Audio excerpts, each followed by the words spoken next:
દીધી.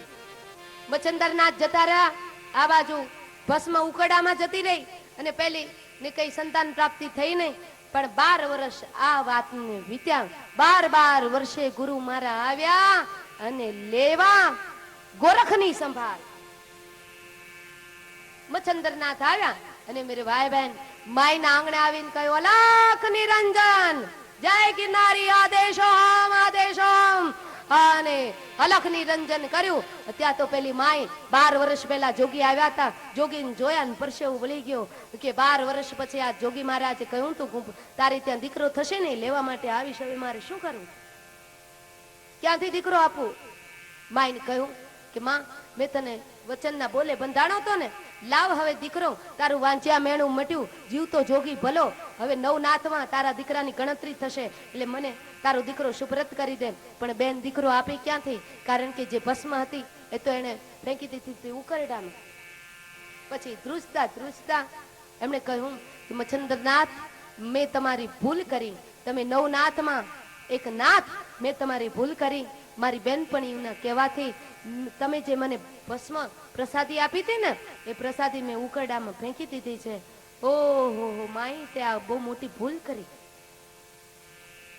ક્યાં ફેંકી છે એ તું બતાવીશ? તો કે અત્યારે તો એ ઉકરડો 12 વર્ષના વાણા વાઈ ગયા. ઉકરડો એની અંદરથી કેટલી વખત ઉકરડો ઉલેચાઈ ગયો, કેટલા લોકો કચરો ભરીને લઈ ગયા. હવે તો તમારી રાખ ક્યાંથી હોય? તો કે ના, બતાવું તો ખરી માઈ, કઈ જગ્યાએ રાખ નાખી છે, ચાલ મને બતાવ. અને મચ્છંદરનાથ એમને લઈને ગયા એ માઈને, અને જ્યાં ઉકરડાની પાસે કહ્યું કે આ જગ્યાએ તમે મને ભસ્મની જે પ્રસાદી આપી હતી ને, એ મેં આ ઉકરડાની અંદર ફેંકી દીધી. ત્યારે મચ્છંદરનાથે કહ્યું, જય ગિરનારી અલખ નિરંજન. ત્યાં તો ઉકરડામાંથી અવાજ આવ્યો, આદેશ ગુરુ, આદેશ ગુરુ, આદેશ ગુરુ. અને 12 વર્ષનો જોગી જતી ઉકરડામાંથી પ્રગટ થયો. અને એ રાખ કોની હતી ખબર છે? ગાયના છાણામાંથી બનેલી ભસ્મ. કારણ કે ધૂણો દખાવી હતી ને, ધૂણી દખાવી હતી, ગાયના છાણાની રાખ હતી. અને એ ગાયના છાણાની રાખ ઉકરડામાં ફેંકી દીધી. એટલે ગાયના છાણામાંથી બનેલી જે રાખ, એટલે એનું નામ પડ્યું ગોરક્ષ. પણ સમયાંતરે પછી આપણે બધાને ઘણા માઈ લોકોને બોલતા ન આવડ્યું, એટલે ડોશી શાસ્ત્ર પ્રમાણે નામ ફેરવી નાખ્યું, નામ પડ્યું ગોરખનાથ. નહીતર હકીકતમાં નામ છે ગોરક્ષનાથ. મચ્છંદરના ચેલા ગુરુ, અરે મચ્છંદરના ચેલા જતી ગોરખ બોલ્યા. એ ગોરખનાથ નું પ્રાગટ્ય પણ આ જ રીતના થયું. મેરે ભાઈ બહેન, કોનો જન્મ ક્યાં થાય છે એ મહત્વનું નથી, કોણ કેવા કામ કરે છે એ મહત્વનું છે. એ બેન છે ને, એના ભાગ્યમાં ને હોય કે નવનાથમાં જેની ગણતરી થવાની હતી, એ ગોરખનાથને પોતાના ઉદરેથી જન્મ આપી શકે. ઉકળે નાખી હતી. ભાગ્યમાં હોય ને તો જ ભગવાન મળે છે, અને ભાગ્યમાં હોય ને તો જ માયના ઉદરેથી સંત સુરાને ભક્તને જન્મ આપી શકાય છે. ભાગ્ય વિકર ભગવાન પણ નથી મળતો અને ભગવતી પણ નથી મળતી. ગોકર્ણ મહારાજનો આ રીતના જન્મ થયો ગાયના ઉદરેથી. પણ બંને બ્રાહ્મણ, એટલે આ બાજુ ધુંધુલીએ એવી વાત જાહેર મૂકી કે મારા કુંખેથી દીકરો જન્મ્યો. ધુંધુલીનો દીકરો એટલે નામ પડ્યું ધુંધુકારી. ધુંધુકારી ને ગોકર્ણ બંને સાથે મોટા થવા લાગ્યા. પણ સંસ્કારમાં બહુ ફેર હતો, કારણ કે ગોકર્ણ એ ગાયનું દૂધ પીતું હતું અને ધુંધુકારીએ મહિષીનું દૂધ પીધું હતું, ભેંસનું દૂધ પીધું હતું. ભેંસના દૂધ પીવે સંસ્કારો ખરાબ થઈ જાય, યાદ શક્તિ જતી રહે. બાળકોને જેને આગળ વધારવા હોય ને, એ બાળકોને તમે ગાયના દૂધ જ પાજો. અને બંનેના સંસ્કાર અલગ અલગ, બંનેને પાઠશાળા મૂકવામાં આવ્યા. પણ ગોકર્ણ મહારાજની તો બુદ્ધ પ્રતિભા એવી, એક વખત ગુરુજી કહે, બીજી વખત મંત્ર યાદ રહી જાય. પણ આ જે ધુંધુકારી હતો ને, એ બ્રાહ્મણ બનીને બગડ્યો. મેરે ભાઈ બહેન, બ્રાહ્મણ બનીને બગડે. વર્ણાનામ બ્રાહ્મણો ગુરુ, બધા વર્ણનો ગુરુ બ્રાહ્મણ કહેવાય. જો બ્રાહ્મણ બન્યા પછી જો એમ બગડે તો ભગવાન એને ક્ષમા ન આપે. બ્રાહ્મણ બની ધુંધુકારી બગડ્યો અને એ શું કરવા લાગ્યો? પાઠશાળાની અંદર એના બા બાપુ છે એમને વિદ્યાભ્યાસ કરવા માટે મોકલ્યો. પણ ત્યાં શું કરે? વિદ્યાભ્યાસ નથી કરતો, બીજું કંઈક કરે. શું કરે? તો ત્યાં બાળકોની ચોંટિયા ભરે, કોઈને હેરાન પરેશાન કરે. કુવા કાંઠે પાઠશાળાના બાળકો, ઋષિકુમારો વિદ્યાભ્યાસ કરતા જે બાળકો કુવા કાંઠે સ્નાન કરવા માટે જાય તો બે ચાર શિષ્યોને તો કુવાની અંદર ધક્કો મારીને કાઢી મૂક્યા, નાખી દીધા અંદર. માંડ માંડ મરતા મરતા બચી ગયા. આ વાતની ગુરુજીને જાણ થઈ ને, ગુરુજીએ તાત્કાલિક એને બોલાવ્યો અને કાઢી મૂક્યો ચપટી વગાડીને. જા ભાગ, મારા આશ્રમથી નજર માંડીને ક્યારેય જોઈશ નહીં. તારા જેવા દુરાચારી શિષ્યો મને ન જોઈએ. આવ્યો ઘરે, ઘરે આવ્યો પણ ઘણાને ક્યાંય હખત ન હોય. મેં કહ્યું ને, ઘરે આવ્યા પછી મા બાપને હેરાન કરવા લાગ્યો, કારણ કે પાપની પ્રજા હતી મેરે ભાઈ બહેન. પુણ્યની પ્રજા હોય તો પુણ્યની જે પ્રજા હશે ને એ બીજાની સેવા કરશે. પુણ્યની પ્રજા હશે એ પરોપકાર કરશે. પુણ્યની પ્રજા હશે એ જમાડીને કોકને જમાડીને જમશે, ભૂખ્યાને ભોજન આપશે, ગાયોની સેવા કરશે. પણ જે પાપની પ્રજા હોય એ પોતે તો શાંતિ ન લે, બીજાને શાંતિ લેવાની. ઘણી ઘણી જગ્યાએ એવું પણ બને કે 50 વર્ષના પિતા કમાતા હોય અને 25 વર્ષનો નવજવાન પગ ઉપર પગની આંટી મારીને બેઠો. બાપ કમાઈને દે, છોરો બેઠો બેઠો એશો આરામ કરતો હોય. માનવાનું કે અગલા જન્મની અંદર બાપે કોઈનું ખાતું હોય ને તો આ દીકરો લેણું લેવા આવે. જો આપણે કોઈની સેવા કરી હશે તો આપણે ત્યાં સંતાનો એવા થશે, સેવક બનીને આપણી સેવા કરશે. લેણદાર દીકરો, દેણદાર દીકરો, સેવક દીકરો, સ્વામી દીકરો અને શત્રુ દીકરો. દીકરા કેટલા કેટલા પ્રકારના હોય છે એનું વર્ણન બતાવે. અને હવે ધુંધુકારીના કૃત્યોથી આત્મદેવ બ્રાહ્મણ ગળા ડૂબ આવી ગયો. 25 વર્ષ પહેલા જે યતિ મહારાજે ઉપદેશ આપેલો ને એમને યાદ આવવા લાગ્યું કે આવો દીકરો ન હોત તો સારું હતું. આના કરતા પથ્થર પાક્યો હોત ને તો કોકનું મારું જ મકાન ચડવામાં કામ લાગે. આવો દીકરો શું કામનો? મનોમન વિચાર કરવા લાગ્યા. પણ ગજબ હાથે ગુજારીને પછી ભાગી ગયાથી શું વળે? મળી બદનામી દુનિયામાં, પછી નાસી ગયાથી શું વળે મેરે ભાઈ? હવે વિચારવાથી શું ફાયદો? સુકાના મોલ સૃષ્ટિના, પછી વૃષ્ટિ થયાથી શું વળે? અફસોસ કરી રહ્યા. આવો દીકરો મારે ત્યાં. પણ હવે શું થાય? હવે તો ઘરની અંદર ચોરી કરવા માંડ્યો. ઘરની અંદર બ્રાહ્મણોના જે પૂજાના પાત્રો હોય, પંચપાત્ર, તરભાણું, આચમની, પૂજાના જે ત્રાંબાના વાસણો હોય, ત્રાંબાના વાસણો પણ વેચી અને એના પૈસા કરી વ્યસની થયો, શરાબી બન્યો. શરાબી તો બન્યો, સાથોસાથ હવે અધૂરામાં પૂરું એ વ્યભિચારી બન્યો. આ બાજુ 12 વર્ષના વાણાવાયા ગોકર્ણ મહારાજ વિદ્યાભ્યાસ કરી પરત આવ્યા. પિતાજીને પ્રણામ કર્યા, માને પ્રણામ કર્યા, ગૌ માતાને પ્રણામ કર્યા. પણ ગોકર્ણ મહારાજને જોયા અને આજ આનંદનો અબ્ધિ આત્મદેવના હૃદયમાં ઉછળવા લાગ્યો. કોહો, આજ મારો સાચો દીકરો. ગાયના ઉદરેથી ભલે જન્મ્યો, પણ મેરે ભાઈ બહેન જિંદગીની અંદર કેટલા સંતાનો છે મહત્વનું નથી, કેવા સંતાનો છે. ભલે એક જ સંતાન હોય પણ 1000 કરી દે એવું સંતાન હોવું જોઈએ.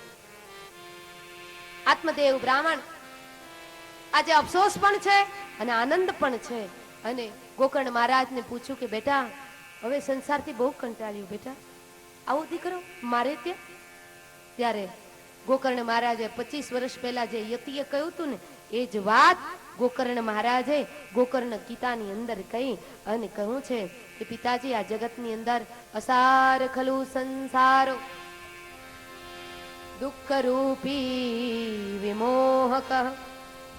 આ જગતની અંદર અસાર સંસાર અસાર છે. માધાઓ, રેતીને તમે પીસો તેમાંથી તેલ નીકળે? તમે કાઢ્યું કોઈ દી? જોયું છે? દેખ્યું કોઈ દી? તમને શું કામ ખાસ કરીને પૂછું છું ખબર છે? અમુક અમુક વાતો કરો છો એટલે તમારું ધ્યાન આ બાજુ દોરાય. ભગવાનની કથા ચાલતી હોય, ભગવતીની કથા ચાલતી હોય તેમાં વાતો ન કરાય. શું બનવું પડે ખબર છે? હિમાલયનું ખચ્ચર બનવું પડે, ગધેડો બનવું પડે. ભાગવતમાં નથી આપ્યું, દેવી ભાગવતમાં ખોલીને વાંચજો.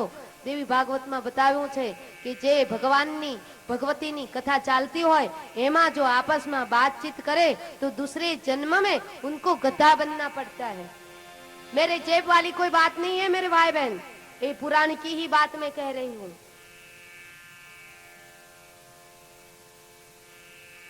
तो रेती ने पीसवाथी तेल निकले, तमने खबर छे माता? निकले कोई दी? हाँ के ना तो बोलो कम से कम। थाकी गया छो?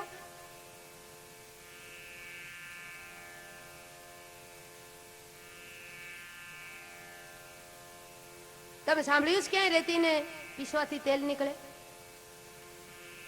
હા, એ મુંડી ચલાવો ને બરાબર. હા કે નાનો હોકારો ભણો. વાત છે ઝીણી પણ લોઢા કાપી નાખે સીની. હો, સીની નાની એવી હોય પણ લોઢું કાપી નાખે. એમ તમે હા નાનો હોકારો ભણો ને તો મને મજા આવે, મને આનંદ આવે, મારો માયલો બહુ રાજી રહે. એટલે હા ના બોલતા જાઓ તો મને ખબર પડે કે ના કથા સાંભળે. નહીતર પછી મને એમ થાય કઈક બીજા પ્રદેશમાં છે. શરીર ભલે અહીંયા છે પણ મન કાંઈક બીજા પ્રદેશમાં છે. એટલે રેતી પીસવાથી કોઈથી તેલ નીકળે ન નીકળે.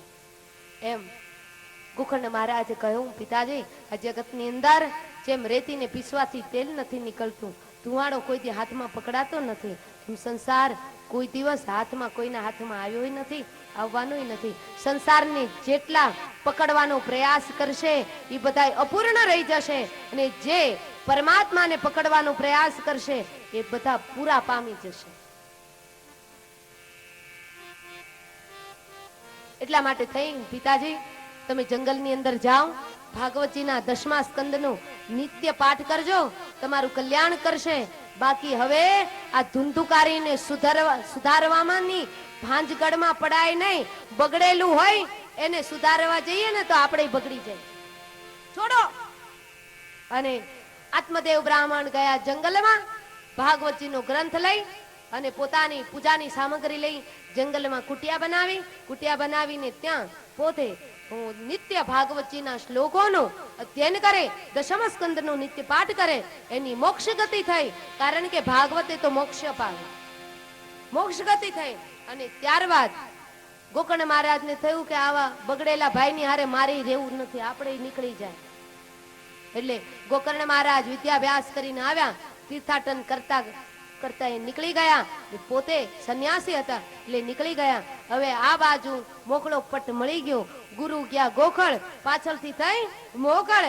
માં જે ઘરની અંદર એક ધુંધુલી હતી ને એને ખૂબ માર માર્યો, દીકરાએ ખૂબ માર માર્યો, કાઢી મૂકી ઘરની બહાર. પછી તો ધુંધુલીનું અપમૃત્યુ થયું. હવે ઘરની અંદર રોકટોક કરનારું કોઈ હતું નહીં. પરિણામ એ આવ્યું કે એ ધુંધુકારીએ 5 બાજારુ સ્ત્રીને પોતાના ઘરની અંદર રાખી એનું ભરણ પોષણ કરવા માટે પૈસા તો જોઈએ ને, એટલે રાજાના ધન ભંડારની અંદર ચોરી કરી. પણ રાજાના સિપાહીઓ શોધતા આગળ વધ્યા અને આ બાજવાળું જે સ્ત્રી હતી એને ખબર પડી કે આને રાજાના ધન ભંડારમાંથી ચોરી કરી છે, એટલે આને જ પતાવી નાખે. જો આ પકડાઈ જશે ને તો ગોળી જશે ને ગોફણી જશે ને આપણા હાથમાં આવેલી ધન સંપદા જશે. એટલે 5 બાજારુ સ્ત્રીઓએ ભેગી મળી અને આ જે ધુંધુકારી હતો એ કે પગ પકડ્યા, બીજી બીજો પગ પકડ્યો, ત્રીજે હાથ, ચોથી બીજો હાથ, 5મી એ ગળું દબાવ્યું. છતાંય ધુંધુકારી મરતો નથી. પાપિયાના મૃત્યુ જલ્દી થતા નથી, ધુંધુકારીનું મૃત્યુ થતું નથી. એ વખતે 5મી બાજારુ સ્ત્રી હતી ને એ ગઈ રસોડામાં જઈ અને ત્યાં ચૂલામાંથી ધગધગતા અંગારા લઈ આવી અને ધુંધુકારીના મોઢામાં નાખ્યા. પરિણામે ધુંધુકારી મર્યો પણ પ્રેત યોની પ્રાપ્ત થઈ. હવે એને કોઈ બચાવનારું ન રહ્યો, કારણ કે બ્રાહ્મણ બનીને બગડ્યો ને. બ્રાહ્મણ બનીને બગડે એને ઈશ્વર પણ ક્ષમા નથી આપતા. કોઈ બચાવનારું ન રહ્યું. પ્રેત યોનીમાં ભટક્યા કરે છે મેરે ભાઈ. જેમ મનુષ્ય લોક છે એવો જ પ્રેત લોક છે. હોય પ્રેત યોનીમાં ફર્યા કરે. અને આ બાજુ હવે ગોકર્ણ મહારાજ બીજા 12 વર્ષની તીર્થાટન કરી અને પધાર્યા પોતાના ગામની અંદર. તો એને એમ થયું કે લાવ ગામની અંદર આવ્યો છું તો તો સાથોસાથ મારું જૂનું પુરાણું ઘર છે ને એમાં રાત્રિ વિશ્રામ કરું. રાત્રિ વિશ્રામ કરવા માટે અંદર ગયા. ત્યાં તો મેરે ભાઈ બહેન રાતની મધ્યરાત્રિએ ચિત્ર વિચિત્ર અવાજ આવવા લાગ્યા. ગોકર્ણ મહારાજની નિંદર ઉડી ગઈ. જાગ્યા અને જે ઘડીક થાય તો કોઈ હસે છે, ઘડીક થાય તો કોઈ રડે છે, પણ કોઈ કઈ બોલતું નથી. ગોકર્ણ મહારાજે આદેશ કર્યો, કોણ છે જે હોય એ મારી નજર સમક્ષ પ્રત્યક્ષ થાય. પણ છતાંય કોઈ પ્રત્યક્ષ નથી થતું. એ વખતે જે દિશામાંથી રડવાનો હસવાનો અવાજ આવતો હતો એ દિશા તરફ ગોકર્ણ મહારાજે હાથમાં પોતાના હાથમાં જે ગંગાજળ ભરેલું કમંડળ હતું અને કમંડળમાંથી જળ લઈ દિશા તરફ છંટકાવ કર્યો. છંટકાવ થતાની સાથે જ મેરે ભાઈ બહેન એક દેહાકૃતિ પ્રકટ થઈ. ઓહો હો ભાઈ તું? તો કે હા, બ્રાહ્મણ બનીને બગડ્યો, ખરાબ કર્મો કર્યા, પરિણામે મારી અવગતિ થઈ છે. હવે તો મને કોઈ બચાવી શકે એમ નથી. તારા જેવો ભાઈ હોય અને એનો ભાઈ આવા પ્રેત્યોનીમાં ફરે, મારો ઉદ્ધાર કર ભાઈ, નહીતર આમને આમ હવે પ્રેત્યોનીના દુઃખો મારાથી સહન નથી થતા. જમવાનું દેખું છું, જમી નથી શકતો. પાણી દેખું છું, તરસ લાગી હોય, પાણી પી નથી શકતો. હવે મારાથી વેદના સહન નથી થતી. ત્યારે ગોકર્ણ મહારાજે કહ્યું, અત્યારે ભાઈ તું તારા સ્થાનકે જા. સવાર પડશે, મારો ગુરુ, મારો ઈષ્ટદેવ સૂર્યનારાયણ ભગવાન છે, એને જે આદેશ આપશે એ હું તારા માટે કરીશ. પ્રાતકાળ થયો, સવારે જાગ્યા, વહેલા જાગ્યા છે 4 વાગે. હો, પૂજા પાઠ કરવાની મજા તો 4 વાગે સવારના પ્રાતકાળે મજા આવે. આખું જગત સૂતું હોય, બાકી ખાટલે મોટી ખોટ તે ઉઠવાના વાંધા. ઘણા સુરત થવું છે પણ વહેલા ઉઠવાના વાંધા. અને જે લોકો સુતારે ને એનું ભાગ્ય પણ સુતું રહે. જે લોકો સુતારે એના જિંદગીમાંથી યશ, લક્ષ્મી, કીર્તિ બધું જતું રહે. અને આ રીતના ગોકર્ણ મહારાજ વેલા જાગ્યા, સૂર્યનારાયણ ભગવાનને અર્ઘ્ય આપ્યો, જલની લોટી ચડાવી અને અર્ઘ્ય પ્રદાન કરી સૂર્યનારાયણ ભગવાનની પ્રાર્થના કરી, સ્તુતિ કરી. સૂર્યનારાયણ ભગવાને આદેશ આપ્યો, તારા ભાઈના કલ્યાણાર્થે શ્રીમદ ભાગવતની કથા કર. અને ગોકર્ણ મહારાજ શ્રીમદ ભાગવતની કથા કરી. ક્યાં કરી? પોતાના જ ગામની ધુંધુકારી વાંસની સોટીમાં આવી દરરોજ બિરાજમાન થાય. 7 દિવસ સુધી એ ધુંધુકારી ત્યાં વાસની અંદર બિરાજમાન રહ્યો. 7મા દાડે જ્યારે ભાગવત કથાને સમાપન થયું ત્યારે દેવના તુતુંબી વાગ્યા, પુષ્પોની વૃષ્ટિ થઈ, જય ઘોષ થયો અને ધુંધુકારી દિવ્ય સ્વરૂપ ધારણ કરી અને ભગવાનના ગોલોક ધામની અંદર ગયો છે. ભાગવતના મહિમાનો આ પ્રતાપ, ભાગવતજીના શ્લોકનો મહિમા બતાવ્યો અને ત્યારબાદ શ્રોતા અને વક્તાના લક્ષણો બતાવવામાં આવ્યા છે શ્રીમદ ભાગવતજીની અંદર. તો મેરે ભાઈ બહેન શ્રોતા વક્તાનું લક્ષણ બતાવતા અહીંયા કહ્યું, સુત પુરાણી મહારાજે શૌનકાદિક ઋષિઓને પેલા શ્રોતાના લક્ષણો બતાવ્યા કે જેને ભાગવતની કથા પ્રેમથી સાંભળવી હોય એને ઉપવાસ કરવાનો. તો જે આવતા હશે એ નહીં આવે. તો ઉપવાસ ન થઈ શકે કઈ વાંધો નહીં, એકટાણું કરવાનું એવું ફરજિયાત નથી. હો, ભૂખ્યા ભોજન ન થાય ગોપાલા, ખાઈ પી અને સરસ મજાનું સ્વાદિષ્ટ જમવાનું, પણ કેવું પાવ પકોડા તેજાબી નહીં, પણ રુચિકર જમવાનું. રુચિકરમાં શું આવી જાય? છાશ, દૂધ, દહીં, સાત્વિક ખોરાક ભલે ને જમવું. ભગવાન ગીતાની અંદર કહ્યું આવું ભોજન ન કરવું. કેવું ભોજન? તો વાસી ભોજન ન કરવું. વાસી ભોજન કોને કહેવાય? સવારે ગાડાના પૈડા જેવા રોટલા ઘડી રાખીને છેક સાંજે ખાય તો એ વાસી ભોજન કહેવાય. એ તામસિક કહેવાય. તામસિક ભોજનનો આહાર ન કરવો. બીજું, દાજી ગયેલું ભોજન ન કરવું. એકાદશીના વ્રત હોય, પછી કોઈ પણ વ્રત હોય, પણ દાજી ગયેલું જો કોઈ પણ ભોજન કરો તો તમારા વ્રતનો ભંગ થાય છે. એક તાણામાં જો દાજી ગયેલી ખીચડી કે દાજી ગયેલા ભાત આવે તો આપણું એકતાણાનો ભંગ થાય. આપણે જે ઉપવાસ કર્યો હોય એનું ફળ આપણને મળતું નથી. જ્યારે પણ ઉપવાસ રાખો, એકતાણા કરો, ત્યારે ડુંગળી લસણનો ત્યાગ કરો. પણ ખાવાના ચટાકા તો એટલા બધા હોય કે ઘણા લોકો કહે બધું ચાલે પણ લુખો સુખો રોટલો આપો, પણ ચટણી, લસણની ચટણી વગર તો ચાલે જ નહીં. લસણ ડુંગળીનો ત્યાગ કરવાનું કહ્યું છે. ત્યારબાદ એક ટાણામાં જો ભૂખ લાગે તો 2 ટાણા જમવું, 2 ટાણામાં ભૂખ લાગે તો 3 ટાણા જમવું, અને છતાંય ભૂખ લાગે તો અહીંયા 24 કલાક રસોડું ચાલુ જ છે, જમી લેવાનું. જ્યારે ભૂખ લાગે ત્યારે ગાંઠિયા ગુંદી તો તમારા માટે સ્પેશિયલ રાખ્યા જ છે, ખાઈ લેવાનું. પણ ભાગવતજીની અંદર જેમ જેમ કાળ સમય બદલે એ રીતના નિયમો બદલાતા હોય છે. એટલે અહીંયા જાજુ જમવાની મનાઈ એટલા માટે કરી કે કથા સાંભળતા પછી નીંદર આવે. કથાની અંદર કોણ સતાવે? 2 દુર્ગુણો સતાવે છે, એક નિંદ્રા સતાવે અને બીજું નિંદ્રા સતાવે. એટલા માટે તો મારા નરસિંહ મહેતાએ કહ્યું કે હે નિંદ્રા, તને ખૂબ લાડ લડાવ્યા, હવે તો તું જા, કારણ કે તું તને બહુ લાડ લડાવીશું ને તો પછી અમે હરી ભજવાનું ચૂકી જઈશું. ઘણા માણસને નિંદર બહુ આવે. જા જા નિંદરા હું તને વારું, તું છે નાર દુતારી રે.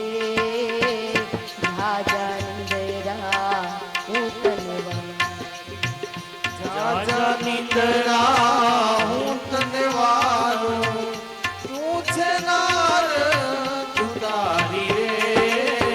જા જા નિંદરા હું તને વારું. જોગીને લૂટ્યા, જોગીને લૂટ્યા, ભોગીને લૂટ્યા, લૂટ્યા છે ઘર બારી રે.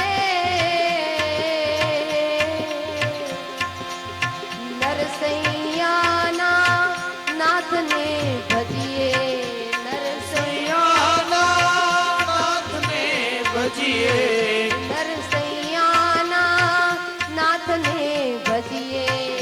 નરસૈયાના નાથને ભજીએ. નિંદરા રે છે વારી રે, જા જા નિંદરા હું તને વારું. જા જા નિંદરા હું તને વારું, તું છે નાર દુતારી રે. જા જા નિંદરા હું તને વારું. એટલે કથાની અંદર નીંદર ઓછી આવે એટલે અહીંયા આહાર ઓછો લેવાનું કહ્યું, જમવાનું ઓછું. પણ મેરે ભાઈ બહેન, હું તો કહું તમને કે 1 ટાણામાં ભૂખ લાગે તો 2 ટાણા જમજો, 2 ટાણામાં ભૂખ લાગે તો 3 ટાણા જમજો, પણ કથા સાંભળવા આવજો. અને નીંદર આવે ને તો સરસ મજાનો થાંભલો ગોતી લેજો, તમને નીંદર કરવાની છૂટ. પણ મેરે ભાઈ બહેન, કથાની અંદર સુઈ જશો ને તો આ સુખદેવજી મહારાજના શ્લોક, રામચરિતમાનસની ચોપાઈ તમારા કાન દ્વારા હૃદયની અંદર પડશે અને પછી જાગૃતિ લાવશે ને તો જન્મ જન્મની જાગૃતિ થઈ જશે. બાકી એનો એ વ્યક્તિ જો કદાચ કોઈ ફિલ્મમાં, કોઈ સિનેમા થિયેટરમાં કે ક્લબની અંદર સુઈ જશે તો એને જગાડનારું કોઈ નહીં હોય. અહીંયા તો ભાગવતજીના શ્લોકો, રામચરિતમાનસના શ્લોકો અને પુરાણોના શ્લોકો અને વેદના મંત્રો તમને જગાડનાર હશે. પણ સિનેમા થિયેટરમાં, સિનેમામાં જગાડનારા, ક્લબોની અંદર જગાડનારું કોઈ નહીં. એટલે સુવાની છૂટ તમ તારે, જાઓ સુઈ જાજો તમ તારે. પણ એટલી અનુગ્રહ કરજો, લાંબા પગ કરી અને એશોઆરામ ન કરતા. જ્યાં બેઠા હો ને ત્યાં આંખો બંધ કરી 5-10 મિનિટનો પીરિયડ ખેંચી લેજો. કોઈને એમ થાય કે આ ભજેતીમાં તો કેવા ધ્યાનથી કથા સાંભળે, જુઓ તો ખરા. 1લો નંબર આવે કથા સાંભળવા, એટલે સુવાની છૂટ તમ તારે. બીજું, કથા દરમિયાન મેરે ભાઈ બહેન ક્ષૌર કર્મ ન કરાવું. ભાઈઓ જે હોય, જે કથાના યજમાન હોય, એને દાઢી મૂછનું મુંડન ન કરાવો. શ્રીમદ ભાગવતજીની અંદર ક્ષૌર કર્મ કરાવવાની મનાઈ બતાવે છે 7 દિવસ સુધી. ત્યારબાદ કથાની અંદર મેરે ભાઈ બહેન, વક્તા આવી જાય એના પહેલા આવી જવું, વક્તા જાય પછી જવું, આ કથાનો નિયમ છે. ત્યારબાદ વ્યાસાસને જ્યાં સુધી વક્તા બિરાજમાન હોય ત્યાં સુધી એને કોઈ પણ બાબતનું સલાહ સૂચન ન કરી શકાય. વિનંતી કરી શકાય, અનુગ્રહ કરી શકાય, પણ સલાહ સૂચન ન કરી શકાય. કારણ કે વ્યાસ પીઠે જ્યાં સુધી બેઠા છે ત્યાર સુધી એ વક્તા પછી તપોધન હોય, પછી કોઈ વિરક્ત હોય, સંન્યાસી હોય, એ પૂજનીય છે. કથાના યજમાનનો આગળનો નિયમ બતાવવામાં આવ્યો કે કથાની અંદર કોઈ પણ જાતનો વેર ભૂલીને બધાને નિમંત્રણ પત્રિકા આપવી.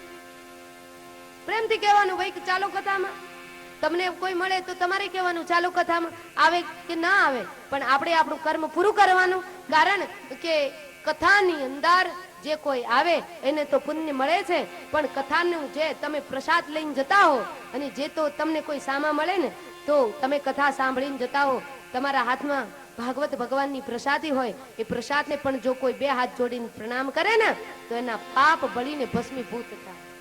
આટલો મહિમા છે પ્રસાદનો. ત્યારબાદ ઘણા ઘણા નિયમો શ્રોતાને બતાવવામાં આવ્યા કે બસ ભગવાનનું કામ કરવું હોય ને તો પછી એમાં ક્યાંય લોભ ન કરવું, ખુલ્લા દિલથી કરવું.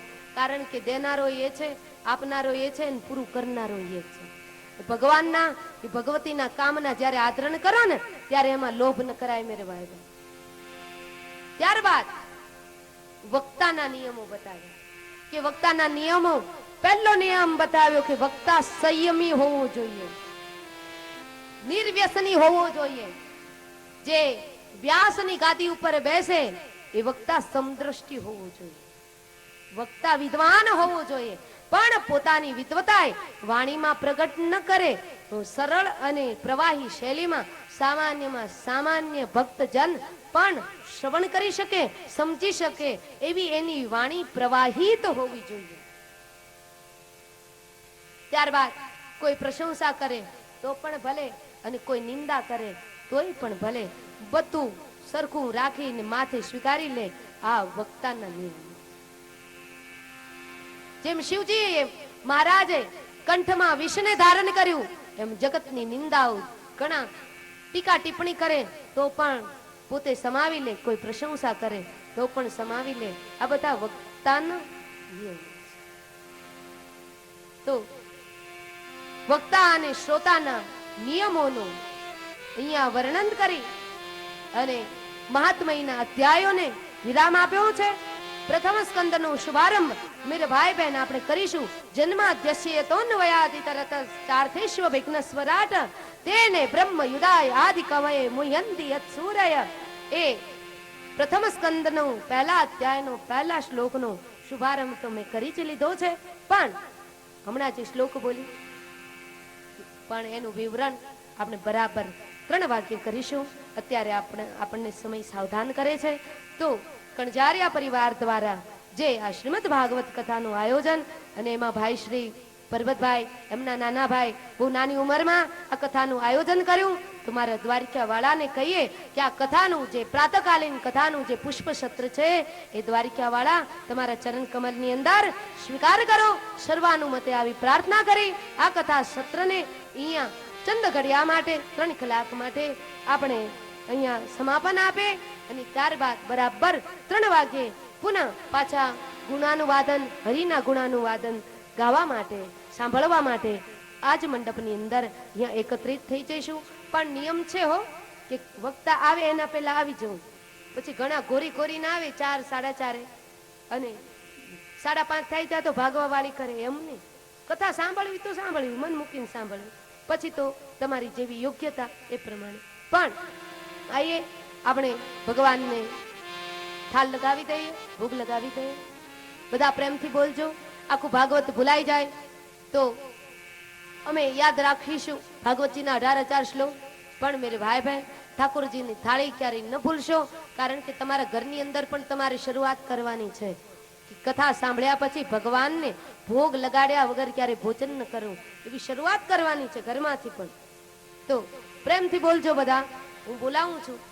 ઠાકોરજીની થાળી લઈ ગયા વનમાં, ઠાકોરજીની થાળી લઈ ગયા વનમાળી. આણો વાયો ઠાકોરજીનું દેરો દેખાયો. ઉઠ રે જીવડાવાનું વાયું ઠાકોરજીનું તેરું દેખાયું. તેરીએ તેરીએ દીવા બળે મહી વૈષ્ણવો ભજન કરે.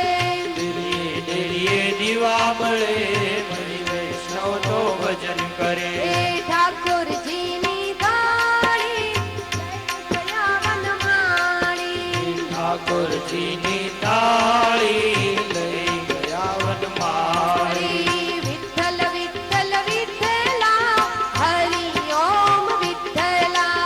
વિઠ્ઠલ વિઠ્ઠલ વિઠ્ઠલા હરિ ઓમ વિઠ્ઠલા. કોણે કોણે દીઠેલા હરિ ઓમ વિઠ્ઠલા.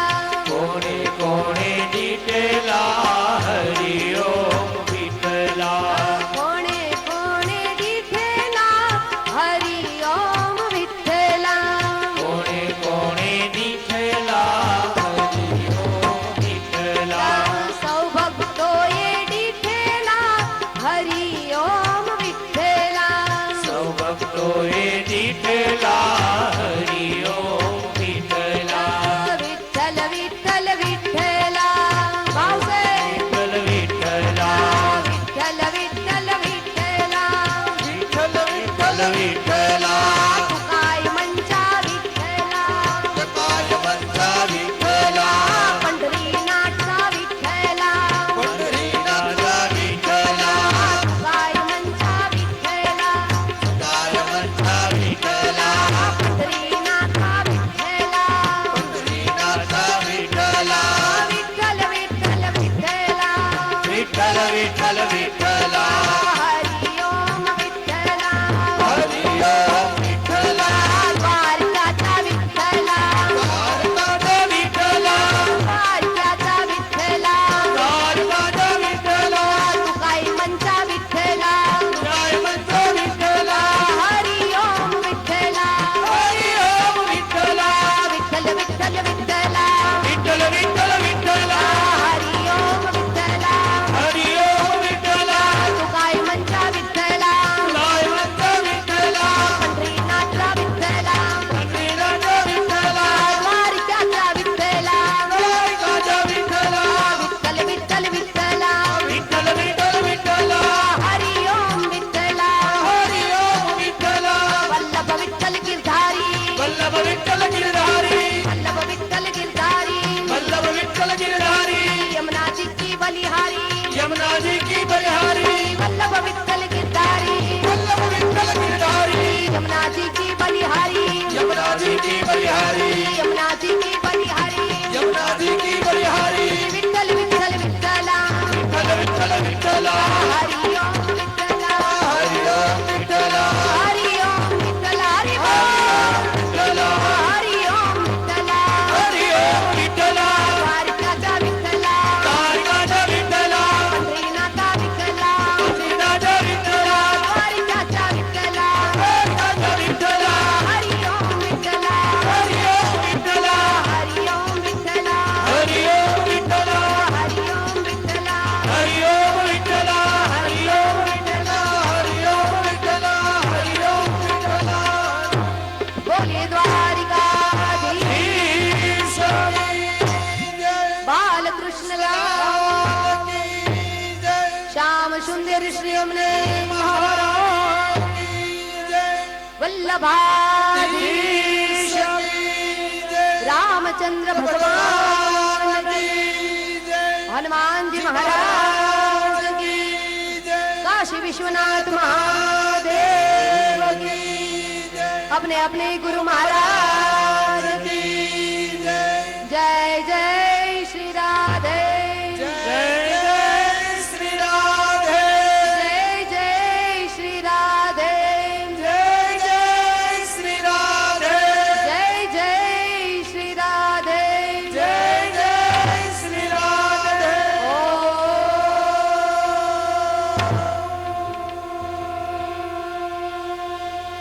नमः पार्वती पते हर हर महादेव. સૌ ભક્તજનો વૈષ્ણવોને નમ્ર અપીલ કણજારિયા પરિવાર દ્વારા નમ્ર નિવેદન દ્વારા એ લોકો દ્વારા કહેવામાં આવ્યું છે કે કોઈ પણ ભાવિક ભક્તજનો જે અહીંયા ઉપસ્થિત છો એ બધા અહીંયા અશ્વમેધ યજ્ઞનો જે પ્રસાદ છે એ પ્રસાદ જમ્યા સિવાય કોઈએ ઘેર જવાનું નથી.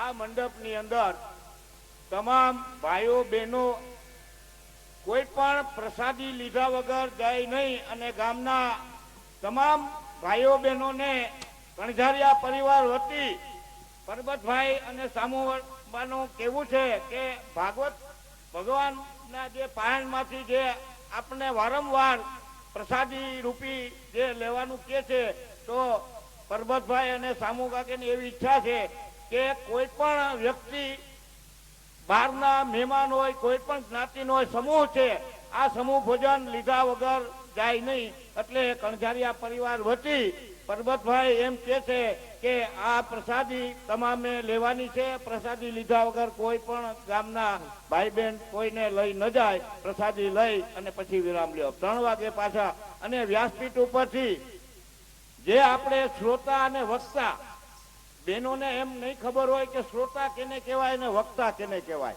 વ્યાસ ઉપરથી જે વર્ણન આપે છે એ વક્તા છે. આપણે બધા સાંભળીને શ્રોતા કહેવામાં આવે છે. તો શ્રોતા કોણ શોભે આગળ?